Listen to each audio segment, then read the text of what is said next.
क्या आपके शरीर में भी एक ऐसा वायरस छिपा हो सकता है जो बिना किसी दर्द या सिम्टम्स के धीरे धीरे आपका लिवर खराब कर रहा हो?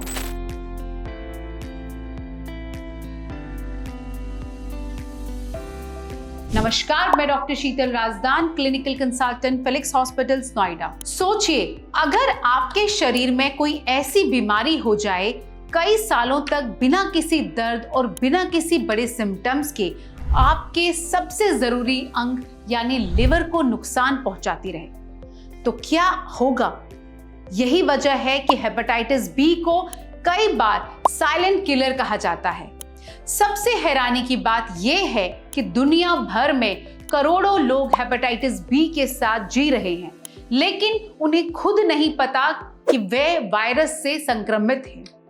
अगर समय पर इसका पता ना चले तो ये बीमारी आगे चलकर लिवर सिरोसिस, लिवर फेलियर और यहां तक कि लिवर कैंसर का कारण भी बन सकती है। लेकिन अच्छी बात यह है कि थोड़ी सी जागरूकता, सही समय पर टेस्ट और वैक्सीन की मदद से इससे बचाव किया जा सकता है। इसलिए आज के इस वीडियो में हम आपको आसान भाषा में बताएंगे कि हेपेटाइटिस बी क्या है, कैसे फैलता है, इसके सिम्टम्स क्या हैं और इससे बचने के आसान तरीके क्या हैं। तो सबसे पहले समझते हैं कि हेपेटाइटिस बी आखिर है क्या। हेपेटाइटिस बी एक वायरस इन्फेक्शन है जो सीधे हमारे लिवर पे हमला करता है। लिवर हमारे शरीर का एक बेहद महत्वपूर्ण अंग है। ये खाना पचाने में मदद करता है, शरीर से टॉक्सिक पदार्थों को बाहर निकालता है, हमें एनर्जी स्टोर करता है और कई जरूरी प्रोटीन्स भी बनाता है। जब हेपेटाइटिस बी वायरस लिवर में पहुंचता है तो वहां सूजन यानी इन्फ्लेमेशन शुरू हो जाती है। कई लोगों में शरीर की इम्यूनिटी इस वायरस को खत्म कर देती है, लेकिन कुछ लोगों में ये वायरस लंबे समय तक शरीर में बना रहता है। इसे क्रॉनिक हेपेटाइटिस बी कहा जाता है। यही स्थिति सबसे ज्यादा खतरनाक होती है क्योंकि धीरे धीरे लिवर खराब होने लगता है। अब सवाल ये है कि इसे साइलेंट किलर क्यों कहा जाता है? दरअसल हेपेटाइटिस बी की सबसे बड़ी समस्या यही है कि शुरुआत में इसके कोई बड़े सिम्टम्स दिखाई नहीं देते। कई लोग 5, 10 या 20 साल तक बिल्कुल सामान्य जिंदगी जीते रहते हैं। उन्हें लगता है कि वे पूरी तरह स्वस्थ हैं, लेकिन अंदर ही अंदर वायरस उनके लिवर को नुकसान पहुंचाता रहता है। जब तक सिम्टम्स सामने आते हैं तब तक कई बार लिवर काफी ज्यादा डैमेज हो चुका होता है। इसलिए डॉक्टर समय समय पर स्क्रीनिंग और ब्लड टेस्ट कराने की सलाह देते हैं, खासकर उन लोगों को जो हाई रिस्क कैटेगरी में आते हैं। अब हम बात करते हैं उनके सिम्टम्स की।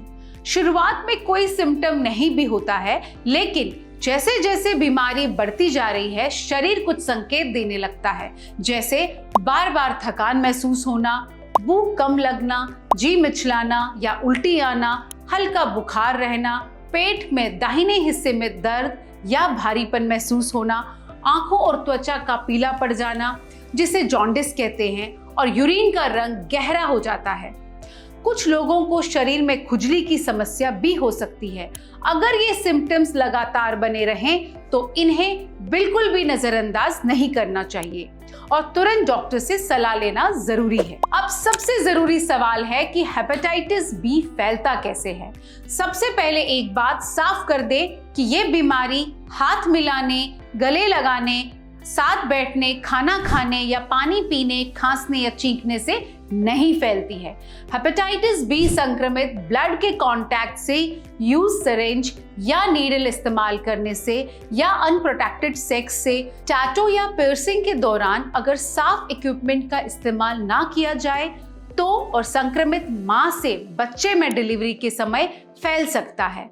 यानी जहां संक्रमित ब्लड या बॉडी फ्लूइड का कांटेक्ट होता है वहां इंफेक्शन का खतरा बढ़ जाता है। कुछ लोगों में हेपेटाइटिस बी होने का खतरा दूसरों की तुलना में ज्यादा होता है, जैसे health care workers, dialysis patients, जिन लोगों को बार बार ब्लड ट्रांसफ्यूजन की जरूरत पड़ती है, अनसेफ इंजेक्शन लगाने वाले लोग, एक से ज्यादा सेक्सुअल पार्टनर्स रखने वाले लोग और जिनके परिवार में पहले से हेपेटाइटिस बी का मरीज हो। अगर आप इनमें से किसी भी कैटेगरी में आते हैं तो एक बार ब्लड टेस्ट जरूर कराना चाहिए, क्योंकि समय पर जांच ही इस बीमारी से बचाव का सबसे बड़ा तरीका है। अब बात करते हैं हेपेटाइटिस बी का पता कैसे चलता है। इसका पता लगाने के लिए डॉक्टर कुछ ब्लड टेस्ट करवाते हैं।